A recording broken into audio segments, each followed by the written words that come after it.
بڑا آسان سا جواب ہے، اور اگر آج بھی یہ سیاستدان عقل کے ناخن لیں تو پاکستان دائمی طور پہ آزاد ہو سکتا ہے۔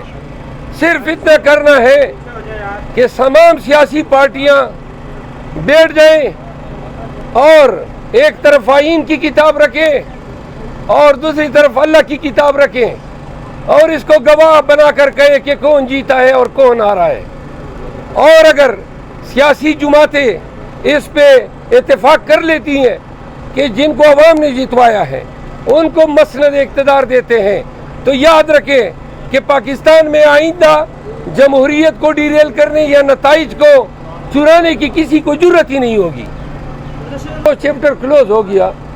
کل ہم نے بتا دیا، خان صاحب کہتے ہیں کہ جنہوں نے ہمارا مینڈیٹ چوری کیا ہے ان کے ساتھ ہم بات چیت ہی نہیں کرتے ہیں۔ پیپل پارٹی کی خواہش تھی کہ وہ ہمارے ساتھ اشتراک میں حکومت بنائیں، اور اگر ہم حکومت کے بھوکے ہوتے یا اقتدار ہمیں چاہیے تھا تو ہم ابھی بھی بنا سکتے تھے۔ دو ٹوک موقف ہم نے دیا ہے۔ خان کا کاز یہ چند سالوں کی حکومت نہیں ہے، ہمارا کاز پاکستان کو حقیقی آزادی سے ہمکنار کرنا ہے۔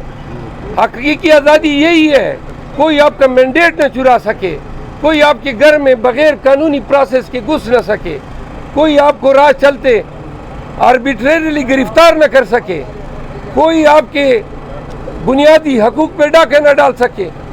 بڑا آسان تھا، پیپل پارٹی کے ساتھ اتحاد کر لیتے، حکومت بنا لیتے، لیکن آگے کیا ہوتا؟ یہ ہمارے کاز کے ساتھ یہ بیانیہ یا یہ نیریٹو کنفلکٹ میں تھا۔ 45 پی پی 182،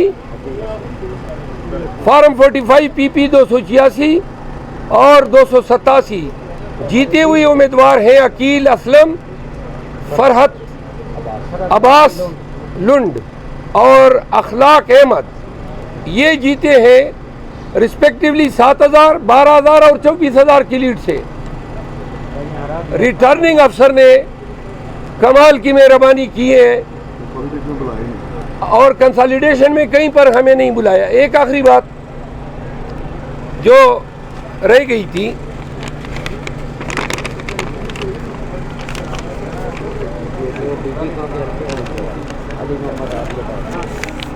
ہماری انٹرنیشنل میڈیا کی کانفرنس میں آپ سب کو دوبارہ دعوت دیتا ہوں، 2 بجے میریٹ ہوٹل میں۔